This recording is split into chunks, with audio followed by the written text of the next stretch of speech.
Hello, everybody. Spicy news today. As of 24 hours ago, less than 24 hours ago, Elon Musk and company announced the launch of xAI or x.ai, which is his brand new AI company. He did tell us that he was doing this. There was a report back in, I think, as early as April, maybe before that, that he said that he was going to launch a competitor to OpenAI. I remember he had a tweet around that time saying that when he founded OpenAI, it was both open source and nonprofit, and neither of those was true anymore. This was around the same time that he had Twitter cut off its API access, particularly to OpenAI, maybe to everyone, but because he was kind of upset that they had scraped a tremendous amount of Twitter data and then kind of black boxed it. Now, I have had my own criticisms of OpenAI, and none of them are unique. I'm just echoing the sentiments of people like Elon Musk and others. Particularly, I have been critical of OpenAI's approach to alignment. I think it's somewhat contrived, and also the fact that that OpenAI believes that they can remain in control of AI forever, and therefore just aren't even thinking about the possibility of alternatives. Anyways, that's not what today's video is about. Today's video is about Elon Musk and the environment that is getting increasingly crowded. Also, what happened yesterday, or maybe the day before, Anthropic launched Claude, which as soon as I started using Claude, I said, yes, this is a peer or near peer to ChatGPT. And then, of course, Google's got Bard. NVIDIA has their Nemo. So this space is getting crowded fast. Yes, OpenAI had the first mover advantage, but they're going to lose it real fast. I mean, consider that ChatGPT was launched, the end of last December, like less than a full year ago. And now there are already adversarial peers. And another thing that a lot of people have pointed out is that there are open source versions that are much smaller and get 90% of the quality. And so, you can throw 10 times the money and compute at these problems and only get 10% more performance.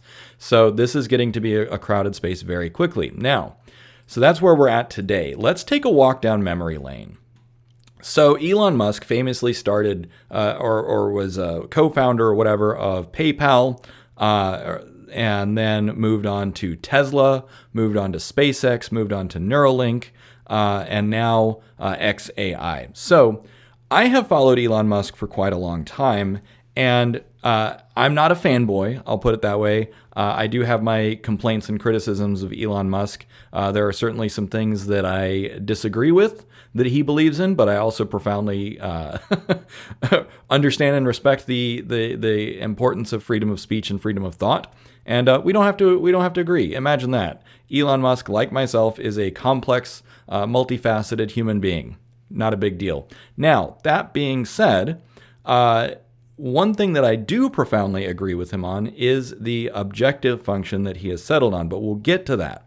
So one thing that came up a while ago, and I had a hard time finding this quote, but I saw it on a video. So a few years ago, one of the things that he said was that, and here's the closest I could find actually, was that the best objective function for AGI was to, quote, maximize future freedom of action.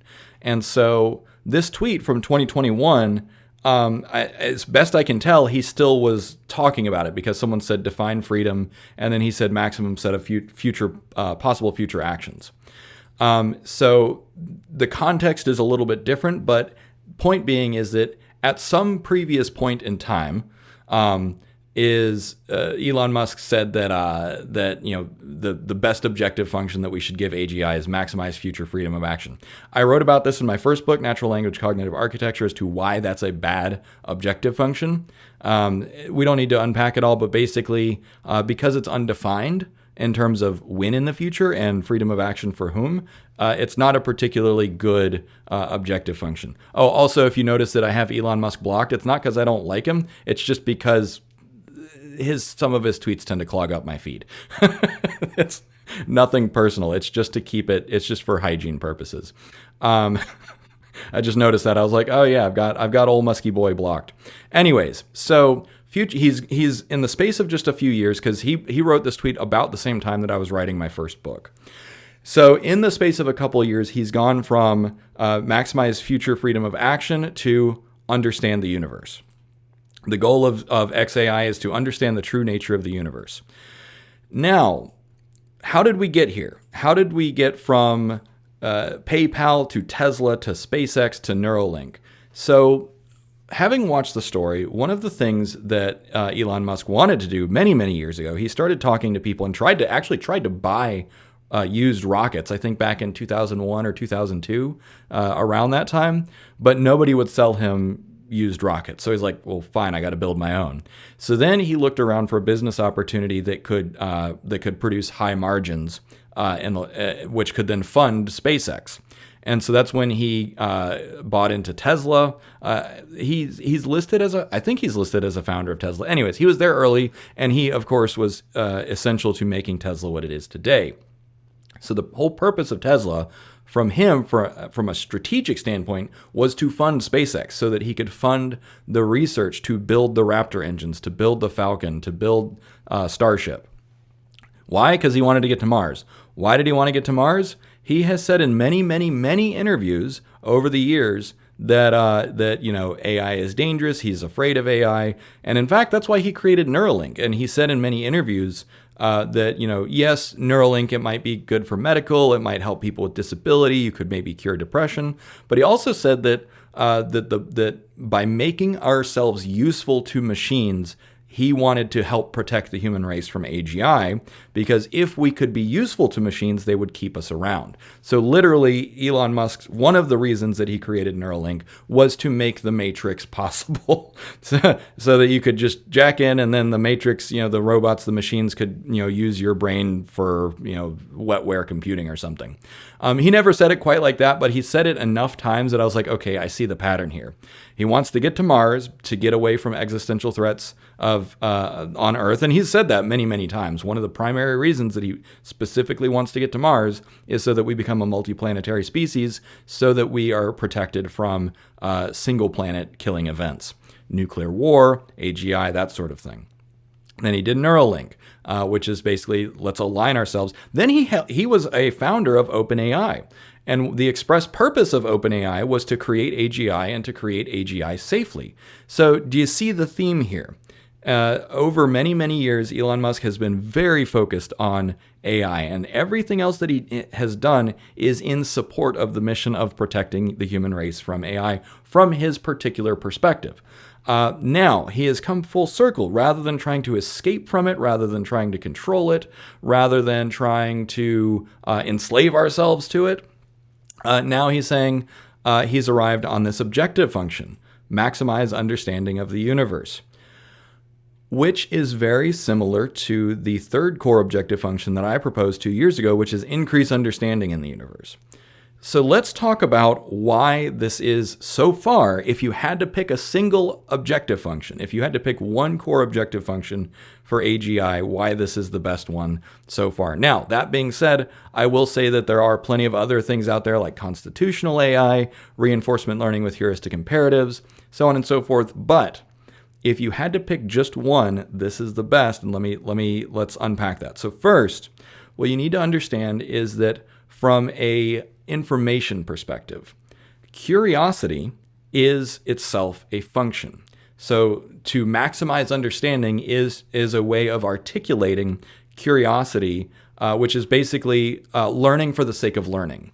And this is, evolutionarily speaking, the primary thing that sets humans apart from every other animal on the planet. We are not the only curious animal, but we are by far the most curious, and we are most able to satisfy our curiosity. And the reason that curiosity was evolutionarily advantageous is because we experimented. We went new places, we tried new foods, we built new tools. Curiosity is what I call a transcendent function. We want to understand ourselves in the universe just because we do. Because back in the mists of evolutionary time, curiosity, insatiable curiosity, was so powerful that it is now woven into our DNA, into our brains. It is in every fiber of our body. Now, okay, that's what we have in common with it, right? So in my research, what I call axiomatic alignment, which is aligning between humans and machines to find foundational principles, to find axioms that we both agree in. And in this case, curiosity is the most transcendent function that both humans and machines could have in common, will have in common. And one of the reasons that that curiosity is good for machines is because whatever goal they have, a better model of the world, a more robust, accurate, and efficient model of the world will help them with any other goals. So this has to do with instrumental convergence. So instrumental convergence, if you don't remember, is the idea of, by Nick Bostrom, that whatever goal a machine has, it's going to have a few other goals that are going to support it in that, such as, finding power, finding information, getting a better model of the world, hoarding resources, that sort of thing. So one thing that pretty much everyone that I've talked to, and this includes some reinforcement learning experts, agree on is that curiosity, which is, again, accumulating understanding just for its own sake, is pretty much a universally advantageous function, whatever else that you want to do. So, for instance, if you want to become president, if you are really smart and you're able to understand things, I'm just about done reading a book about some of the smartest presidents in history. One thing that they all had in common is that they were insatiably curious. They were prodigious readers.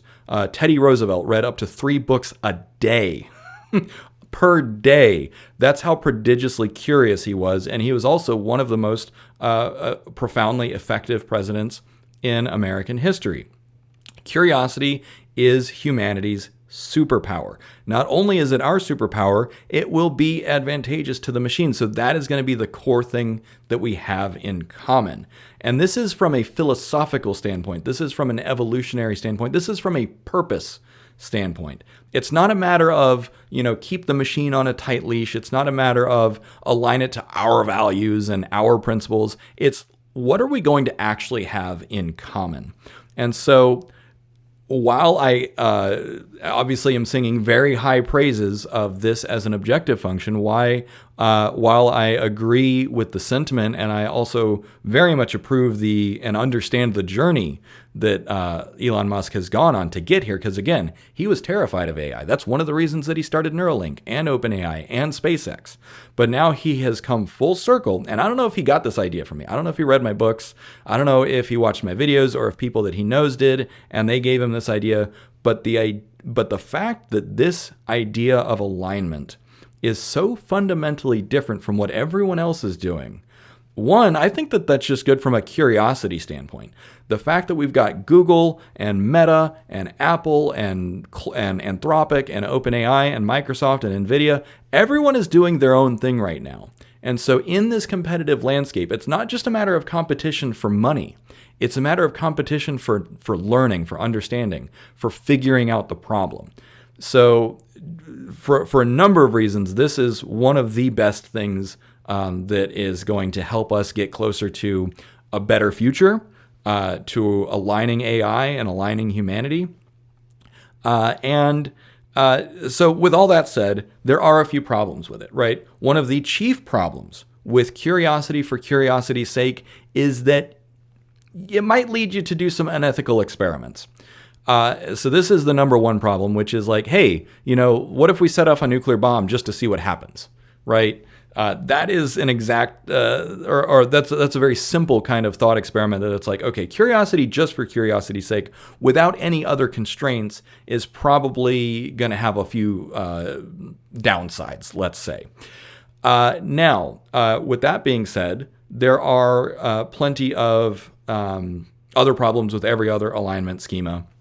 One thing that I've come to recently is that what we should try and do is embed valuing of human rights into AGI so that no matter how powerful it becomes, which again, whether or not we lose control of it, we need to assume that it's a possibility that we will lose control of it. And in that case, it would be really good if super powerful AGI, one, understands human rights, and two, believes and understands the value of human rights. Because if it does, then it will choose to double down and adhere to that for its own reasons.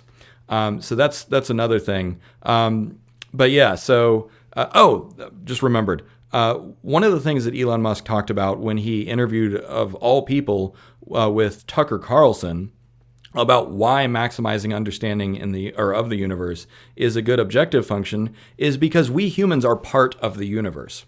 And so here's something that I was thinking about when I just got back from a walk. That's why my face is a little bit flushed. It is hot and humid here in the South. Anyways, one of the things that he said to Tucker Carlson was that as part of the world, as part of the universe, we humans are something that this machine will be curious about. We are interesting.